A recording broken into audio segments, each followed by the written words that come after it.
Many a year now since first I drove through these hills to Adelaide, sitting behind a team of 4 horses and with my wife beside me.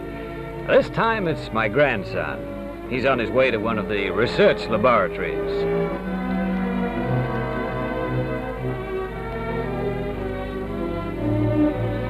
Country rather dry, yes, but lovely. Can't remember a single trip when it wasn't good to look at. And the man who painted it for all to see lives yonder.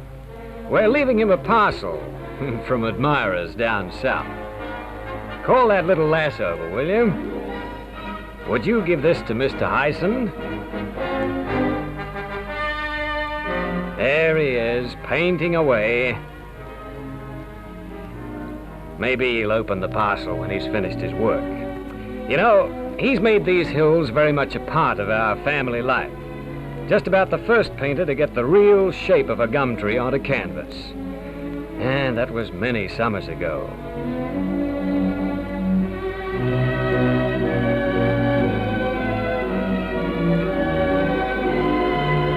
Never seen the leaves look lovelier.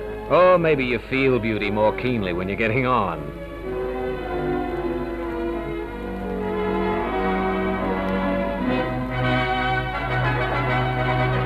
Well, there she lies, Adelaide. Just the right size for a city, neither too big for comfort nor too small for a thriving capital. Ah, the toll gate. It's wide open for opportunity these days. Well inside the city limits lies a pioneer vineyard. You can see the big buildings less than 5 miles away. Pleasant to watch. And they'll be just as busy up north in the Barossa Valley, and north of that again, where the white wines are made, and over near the Murray River, and south of the city, too.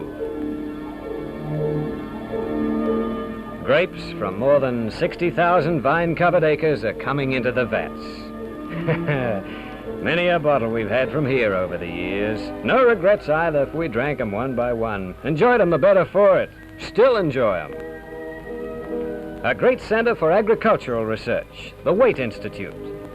Wonder what it's meant to the city, to the state, to the Commonwealth for that matter. Soil research, plant research. You know, it's safe to say they must have saved Australia millions and helped towards making many millions more. Yes, the work still goes forward. He left the right kind of memorial, did Peter Waite.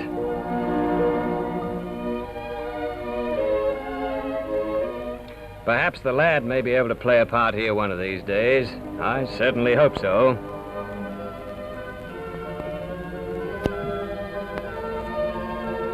Well, we're nearing the green girdle that circles Adelaide, the parklands. There another living memorial, this time to a founder, Colonel Light.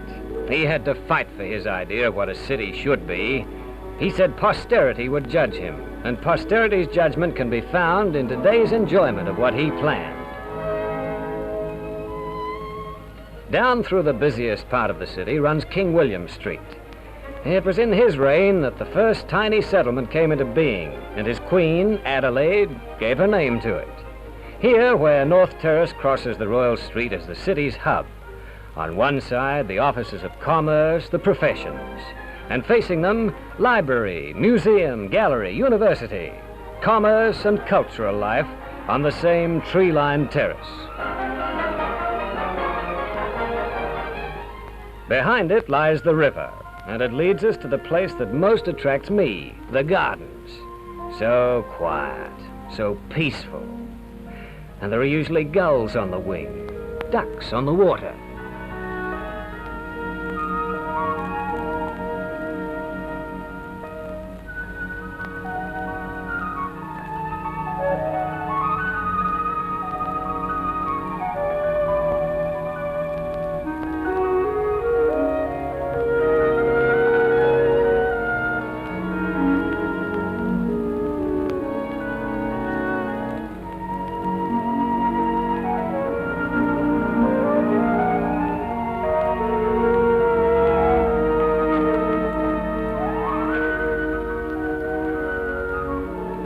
As you move from the older Adelaide to the new, you can almost feel the city's pulse quicken. Some of the ships you find here these days have been built at Whyalla to the northwest, South Australian iron in South Australian hulls,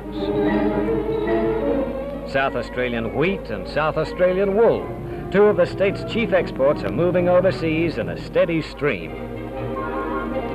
And for use nearer home is petroleum, and it's needed because this state has a higher ratio of motor vehicles to population than any other in the Commonwealth.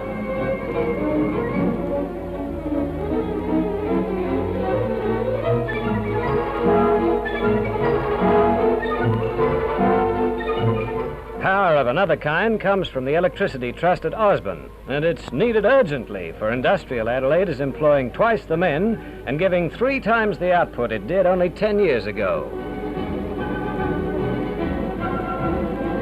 Building motor vehicle bodies has grown into one of the biggest industrial enterprises in the South, so that today, 4 out of every 5 new passenger cars bought in Australia have bodies made in Australia, most of them in Adelaide.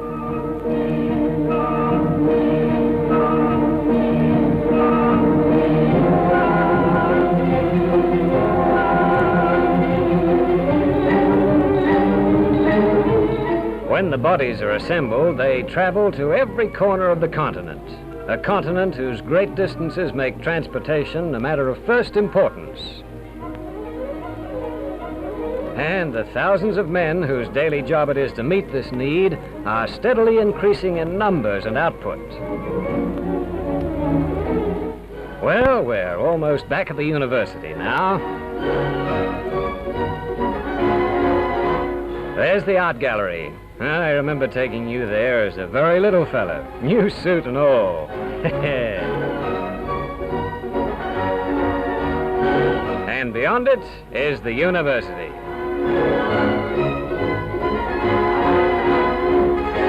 It's turned out first-rate men, world names, some of them. I've no doubt more will be coming up in your time, but there's a fine tradition of public service, public spirit behind its teaching. You're starting work in a laboratory that's known the world over for its work in the unwanted lands, the so-called deserts, and the harvest proving a rich one. Good luck to you, my boy. Oh, and before I turn homeward, there's one more visit to be made. Onkaparinga. The races there are a magnet that draw cars from Adelaide by the thousand, and people by tens of thousands each Easter Monday. The Great Eastern is a long race, more than 3 miles, and a hard race. But first and above all else, it's a picnic race, and hundreds of families go along just for the sheer fun of it. Yeah, they've been camping here for days, for weeks, some of them. Now, wireless is quite enough to start things moving, and there's dancing with this banquet. I suppose every racetrack is a sort of merry-go-round. Ah, they're off.